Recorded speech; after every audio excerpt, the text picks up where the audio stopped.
Well, hey, my friend. Welcome to Creatives on Fire, the go-to podcast for content creators looking to grow their audience as well as their income. I'm so excited you're here. I'm your host, Melanie Ferguson. Well, hey, my friend. Welcome to 2025. I am so excited. This is going to be an amazing year, my friend. And amazing things start out fresh. And I want to share with you 10 ideas for a fresh start in 2025. A lot of times we always, think that we'll declutter later. We declutter our house, we declutter hopefully your refrigerator on the regular, and then of course your closet. What about your business? Doesn't our business deserve the same amount of attention? I know that a lot of times we as creatives get bogged down with decision fatigue and lack of focus. And I think a lot of these things can really be alleviated by just a little bit of decluttering. And I'm excited to share with you these 10 ideas to really get a jump start on 2025. So here we go. All right. First on the list is to clean out those blog drafts. Yes, you know what I'm talking about. Those drafts of posts that you're like, I know I'll write this one day. And I really believe you, my friend. I know that you will write that. But when you open up your blog dashboard on the daily, hopefully, and see that it's really bogging you down, it's making you feel like, oh my gosh, subliminally, I haven't done all of these. I still need to do these. And you start out feeling kind of negative instead of positive. Like a fresh start would be a clean slate with no other posts, and you're ready to just get started on the first one. So a great plugin for this is called WP All Export. And of course, I'll put all of the tools that I mentioned today in the show notes for you so that you have something to refer to, but it's called WP All Export. It kind of is a teal square with a little white octopus looking icon on it, but it's going to allow you to easily export anything from WordPress. So that includes your category. You can decide by categories, tags, title, URL, the entire post if you like. If you started a draft and actually have content in it and not just the title, it will take all of that for you and put it over in an Excel spreadsheet for you so that when you are ready to work on an actual draft, you can go pull it from there and you don't have to start from scratch, but you also don't have to open up your dashboard every single day to 100 drafts or 10 drafts or 15 drafts. I know when we had the Google update, one of the first ones that hit me was March 2024. I know some people were hit earlier than that, but that's the one that really took me out of the Google game for a big chunk. I unindexed a lot of posts and I also drafted a lot of them because I'm very like that too. I have FOMO and I don't want to get rid of the content that I work so hard on. So I have all of these drafts in there. And I'm telling you, my friend, you may not think it's a big deal, but it does weigh on your mind. So clean out those blog drafts and start with a clean slate this year. Okay, number 2, I want you to take a look at your plugins. Now, I'm going to do all of these with you as the week progresses. I think as of the recording of this podcast episode, I'm going to be out of town at a mastermind, but when I return, I am addressing every single one of these with you. So go through these plugins. If there are any that you have not used in the last 3 months, I would say you're pretty safe to go ahead and deactivate them and delete them. We know where they live.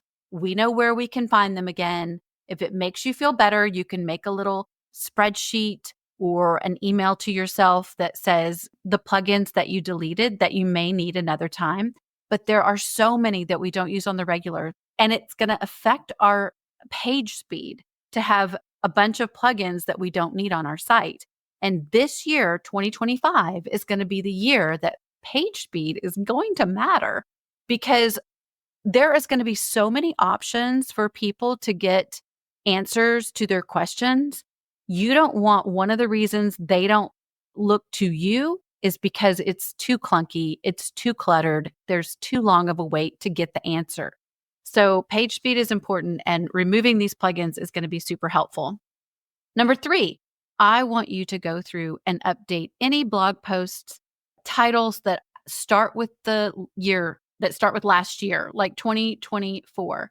And there is easy ways to do that. You can use a spreadsheet of all of your content, or you can do a search of your site for find and replace. That will easily grab all of your URLs that start with 2024 and then simply go in and update them to 2025. Or sometimes I'll go in and change the wording to just say this year. And that's been helpful for me so that I don't have to go back to so many posts and change not the URL. I don't know if I've been saying URL, I mean the title. Obviously, you're not supposed to use the year or date or any dates in the URL, okay? Just the title. So if you have said the top 10 tools for 2024 that you use for your kitchen, you're going to want to definitely go back and change that clearly to say 2025. And I know a lot of the gift guides and things that we just went through for the holidays are going to be big ones. They're going to say best gifts for kids under 10 in 2024. And you're going to want to change that automatically in January to say 2025 because people can shop for stuff all year round. You'll be surprised at the number of people who find your pages and will shop throughout the year. And you just don't want it to look bad and say the wrong year. So go through and update all of your 2024 post titles. Number 4, this one's a big one. It will take a little minute. So be sure to take out some time, carve out some time when you're going to work on your business instead of just in it all the time, and update your about page. Update your about page. This is your business card. This is where people go who are truly curious about who it is that they're reading, the content, who it is they're going to buy from, and deciding if they're going to know, like, and trust you. So I have created an entire post on some best practices and some like a template that you can use to create an about page if you don't already have one, or if you just want a refresher and you want to make sure that you're putting your best foot forward when it comes to presenting yourself on your blog. I want you to update any images. If you have a 91 picture of yourself, let's get that updated. It's so easy to take a selfie and just put that in there now.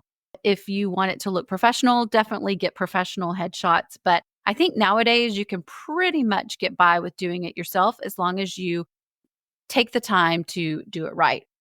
I want you to check all the links in that about page. Make sure they all work and they're all pointing to the right things, because there's nothing more disappointing than to have links that don't work, especially for, say, a brand that was looking to hire you for something. They're going to go to that about page. And if those links are broken, they're going to think a certain kind of way about you and may not want to pay you your fee or may not want to pick you at all for a project. So best foot forward, update or refresh your about page. And I will link in the show notes again, an entire template that you can use to do that. Okay, number 5 kind of goes along with that, and it is to check all of your opt-ins. So if you have one generic opt-in for your whole site, just make sure that it still speaks to your ideal customer and that it's still really easy to navigate and it takes them to exactly the promise that you've made for them. If you have 2 or 3 of these, or one for every single category on your blog, which is ideal, make sure they're all working. Make sure they all are still getting the conversion rate that you want. So you can do this in the back end of your email provider that you set up the opt-in form through, and it should have the statistics on there as to how it's converting. And if you see one way out converting the others, maybe take some of the things that you applied to that one and put them on the others. Or if you see some that haven't converted at all, maybe just switch it out with your generic one or make a change to it. Don't just let things stay the same. So checking your opt-ins is going to be super important for growing that email list this year and for getting your ideal reader, your ideal subscriber, exactly what they want, letting them feel like you know them so well and that you guys are tight. And that's going to be what brings them back every single week to look at your blog. It's going to be so important this year. All right. So number 6, super easy. You can do this right now. Go change your footer date. So a lot of times we forget that the date in our footer has to be changed every single year. So you want it to look like the most recent year and that you are up to date with your blog. All right. So make sure that you put that at 2025. Number 7, this one's fun. So that was most of our blog content. Now I'm going to move over to more of your business content, the rest of your like business things that we use. And on number 7, I want you to go to your email. This is huge and I cannot wait to do this one. I want you to create a folder and label it 2024. All right. Go in and suck up every single email and put it in that folder. That way, you, my friend, can start out this week, this year, with absolutely no emails hovering over your head. If you're like me, then it really weighs on you every time that number goes do, do, do, do, do. And it's in the 100, 200, 300, 400, 500 emails.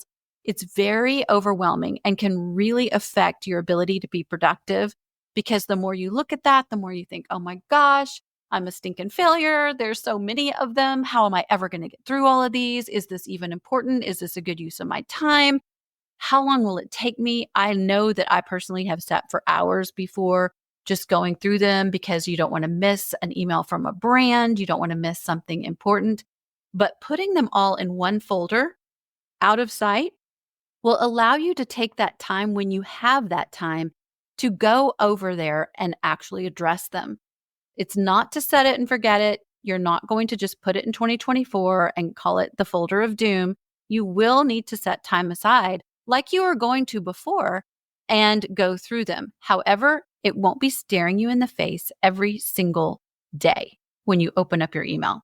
So I'm excited about this one. Create that folder and drop them all in there so that you can start with a clean slate for that. All right, so this is like that, but different. So you know all of those tabs, those emotional support tabs you have going on your browser windows. Personally, I probably have 150 of them, but you can go up to, if you're using Chrome, which a lot of us are, up to the top, you'll see Chrome, File, Edit, View, History, Bookmarks, Profiles, and then you'll see this tab called Tab. And when you click on Tab, it will give you the option to choose Group Tab. And when you do this, you can create a group tab and label it with a color and a title of whatever you choose. And then you can actually throw all of the open windows that pertain to that group tab into the group tab. And it just does wonders for you, my friend. If you've never done this, it is going to change your life. So group your open tabs. And then I want you to go through, especially if you already have these like I do, and go through each one of these this week and just go ahead and X out of the ones that either have timed out or no longer pertain to you, or you know that you are never going to do whatever it is you saved it for in the first place, so you can exit out.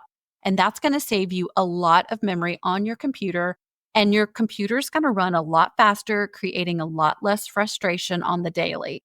So get those open tabs under control and group them. All right, number 9 is any courses you haven't finished. I am a courseaholic, so I do have a lot of courses. I've done much better over the last year. I have definitely not grabbed as many, but I still have a little group tab called Learning that has all of my courses in it. What I want you to do is to take your 2025 content planner. Let me tell you a little bit about that if you don't already have one. Hey, Melanie Ferguson here. I have created a content planner for creatives that's unique to content creators. It's a 52-week planning guide and calendar designed to help you manage your time, help you stay organized, consistent, and really just know what to do and when. From planning your content to making sure you're on track every single week, this planner allows you to focus on what matters most for your business. So if you're looking for a way to keep all of your things organized, be able to be ahead of the game and know exactly what to do and when, check it out at creativesonfirepodcast.com/planner. That's creativesonfirepodcast.com/planner. Okay, my friend, if you have the content planner or a planner of some sort, I want you to take all of those courses that you have not done yet or have not completed yet and give them a date. Put a date down in your planner that you are going to actually set aside a few hours to actually dive into that course. If nothing else, skim over it, see if it's something that you want to really put your time into. And if not, delete it. Do not think twice. Listen, you've already paid a price for it. You paid a price with your pocketbook. Don't pay a mental price by hanging on to it because you think one day you're going to just sell printables or one day you're going to just, dive into another platform that you don't already have on your plate. Those courses will probably be there in your email somewhere if you just type in the search bar. So delete them if you're not going to schedule them to finish them on your calendar. All right, number 10. This one is multifaceted, but it is huge. So we spend all of our time on our mobile phone, right? I want you to take your phone apps, any phone apps that you do not use on the absolute regular, and delete them. Not just remove them from your home screen. I want you to delete them. You can always go get them again, but those are extra apps. You're having to swipe across your phone several times to get to the apps that you actually need on the daily, which, you honestly should put in a little group on your front home screen. All of the rest of those you need to delete because they are just taking up brain space every time you open your phone. Same with your images. So hopefully this is something that is going to be life-changing for you as well. But every year you should take all of the photos from your recent photos. I'm looking at mine right now. They have really accumulated this year. So this started at the beginning of 2024 to today. I am looking at 16,000. You're going to select all of them and you are going to move them to an external hard drive. If at the least you don't have that or don't want to do that, I want you to get this app. It's called Amazon Photos. Amazon Photos. It's a free app and it is unlimited storage. All right. So it's very scary at first, but you will go to the Amazon Photos app and it will automatically start backing up all of your recent photos for you. And it is a place where you can keep them and not have to worry about ever losing them again with with an update or digging through all of your photos every single year to find the one you did on the one project the one time because you think you're going to use that first picture because it's the same supplies as something you're working on right now. Don't ask me how I know. And then you can also search on the Amazon Photo app by the same way you can with Google Photos. So you can search by year, by month, by people, by memories, by favorite things, by keywords, by places, by things. And so it is an amazing, life-changing app if you don't already have it, and it is free. However, it will also back up video, but not as much video as probably you and I create on the regular. So you will probably want to do what I did. I did buy the maximum you could get on here for video storage, and I still have more video. So video storage is something that you need to put on an external hard drive if you don't already do so. Also, another way is an app that I call Repurpose, and I will link it in the show notes. But Repurpose is one of my favorite ways to back up every single video. It's not free, but I also use it for what it was meant for, which is repurposing your videos on other platforms. And so it not only serves as a backup, but it's also a tool. So I will link that as well. That is it, my friend. that is the 10 ideas for you to have a fresh start in 2025. I hope that some of these you will take and do and help your clarity this year, your focus this year, and get you off to a great kickstart. Another idea to get you to a great kickstart would be to join us over in Fuel. I did open it right before the new year, actually on New Year's Eve. So I'm keeping the cart open till Sunday, January 12th. That is the last day that you can join us for now for Fuel. And it's going to be so awesome. I cannot wait to see you in there. If you want to read about it, I will put a link here. It is creativesonfirepodcast.com/fuel. And yeah, I'm super excited. All right, my friend, I can't wait to see what 2025 holds for you this year. I'm super, super excited for us to go on this journey together. And until next time, stay creative.